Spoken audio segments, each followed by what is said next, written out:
Il assassine 2 jeunes femmes à 10 ans d'intervalle après qu'elles aient rejeté ses avances. Voici leurs histoires.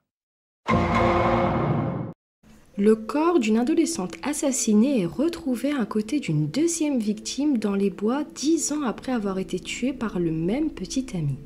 Kara Kopetsky a disparu en 2007 tandis que Jessica Runyons en 2016, toutes deux après avoir été vues pour la dernière fois avec le fameux tueur. Kara Kopetsky, 17 ans, avait disparu en mai 2007, tandis que Jessica Runyons, 21 ans, avait disparu après avoir été vue en train de quitter une fête dans le Missouri, près de 10 ans plus tard en 2016. Toutes deux avaient un point commun. En effet, elles avaient malheureusement côtoyé et fréquenté le même petit ami, Killer Yost. La première histoire commence le 4 mai 2007. Sur les vidéos de surveillance, on y voit une jeune lycéenne, Kara Kopetsky, âgée de 17 ans, qui est originaire de Belton dans le Missouri. Vers 9h du matin, sur les images, on la voit dans le hall de son établissement. Son attitude semble normale. Elle s'arrête discuter avec une camarade, puis part. C'est la dernière fois qu'elle sera aperçue vivante.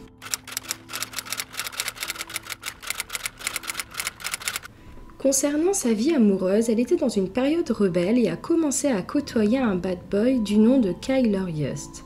Ils sont restés en couple pendant à peu près 9 mois avant de se séparer en avril 2007. Alors qu'elle était séparée de son petit ami, le 28 avril 2007, Kara est allée voir la police en affirmant qu'alors qu'elle était en train de quitter son emploi dans une restauration, Killer l'a forcée à monter dans sa voiture après qu'elle ait refusé de sortir avec lui. Elle a dit qu'il l'avait conduite avant de finalement la laisser partir, disant même dans sa déclaration « Je ne sais pas ce qu'il va faire ensuite parce que les abus se sont aggravés avec le temps ». Suite à cette plainte, Killer Yost a été interrogé par la police et il a admis avoir kidnappé puis libéré son ex-petite amie Kara le 28 avril 2007. Il aurait dit qu'il l'avait fait parce qu'elle sortait avec d'autres hommes et que cela l'avait bouleversé. La police a déclaré qu'il avait également admis plus tard avoir saisi Kara par le bras à plusieurs reprises lorsque le couple s'était disputé. Le 30 avril 2007, Killer Yost reçoit une ordonnance d'éloignement qui lui a été signifiée le 1er mai. À peine 3 jours plus tard, Kara disparaît. Les dernières images qu'on ait d'elle est cette fameuse vidéo d'elle sortant de son établissement.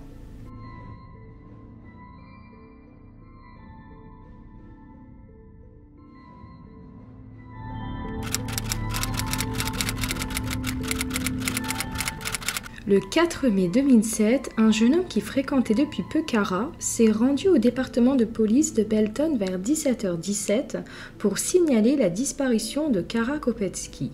En effet, ils devaient passer le week-end ensemble, mais elle ne donnait plus de nouvelles.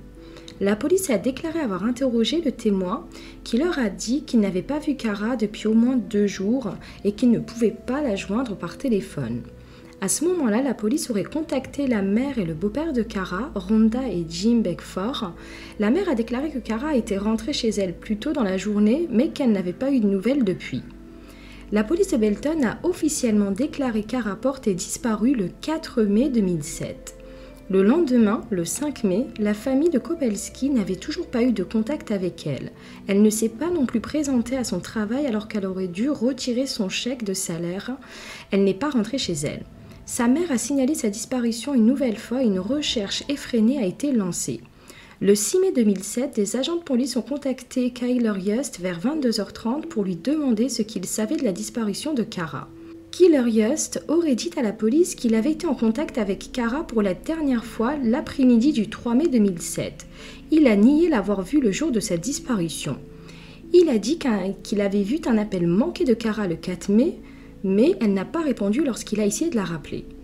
Selon la police et les enregistrements téléphoniques de Kara qui ont été révélés, Yost n'était pas honnête sur le moment où il avait été en contact avec elle pour la dernière fois. En effet, les enregistrements téléphoniques auraient révélé qu'elle aurait appelé Killer Yost à 9h13 le 4 mai et qu'il l'avait rappelé à 9h20 le jour même. La vidéo de surveillance de l'école a été le dernier contact visuel avec Kara vivante. Interrogé le 6 mai, Killer Yost aurait maintenu sa déclaration selon laquelle il aurait vu Kara pour la dernière fois le 3 mai et il lui avait parlé pour la dernière fois avant son quart de travail le jour même. Il a dit que Kara l'avait appelé vers 11h le jour de sa disparition et qu'il avait tenté de la rappeler mais qu'il n'avait pas eu de réponse. ce qui ne correspondait pas au relevé téléphonique. Un ami du couple séparé a déclaré aux policiers que Killer Yost avait admis avoir vu Kara en personne, mais leur avait dit de ne rien dire car il avait violé l'ordonnance d'éloignement. Cet ami déclara plus tard que Killer lui avait dit qu'il avait craqué et que quelque chose de grave était arrivé à Kara. Killer Yost a nié toute implication dans la disparition de Kara, mais des doutes subsistaient auprès de la police et de sa famille. Le 1er juin 2007, la police a fouillé le casier de Kara au lycée Belton. Sa carte bancaire a été retrouvée dans son casier. Il n'y avait eu aucune activité sur son compte bancaire depuis sa disparition.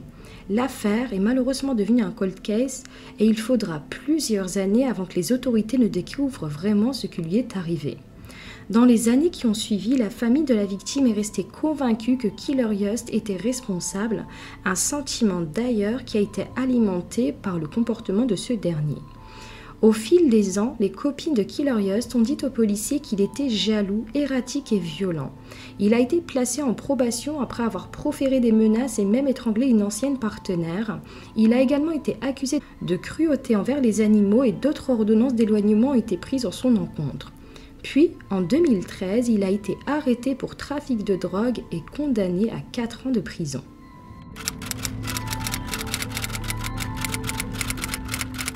En septembre 2016, 6 jours seulement après sa libération, Killer Yost rencontre la chef pâtissière Jessica Runions, 21 ans, lors d'une fête à Grandview.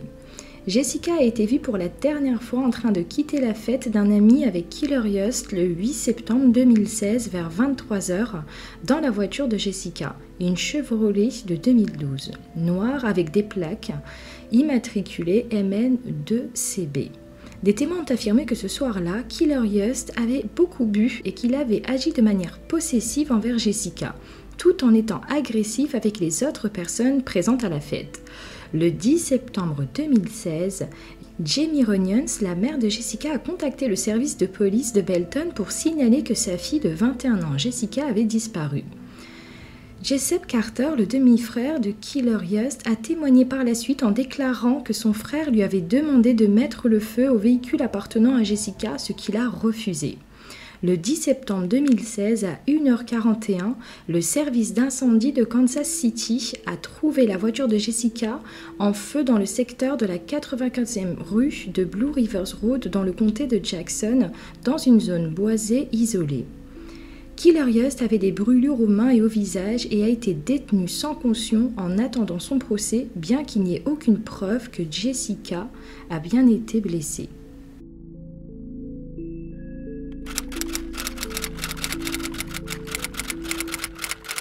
Le 3 avril 2017, un groupe de personnes qui étaient à la recherche de champignons à cueillir et qui s'est rendu dans une zone rurale du comté de Cass dans le Missouri a découvert un crâne humain 7 mois après la disparition de Jessica.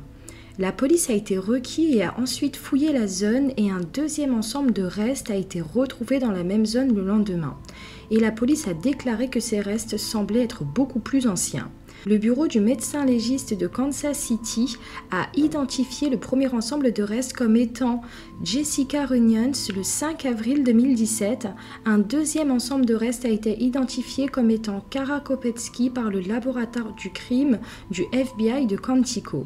Des accusations de meurtre pour la mort de Jessica et de Kara ont été déposées contre Killer Yost le 5 octobre 2017. Il a également été inculpé de 2 chefs d'abandon de cadavres qui ont été rejetés par le tribunal le 4 mars 2021.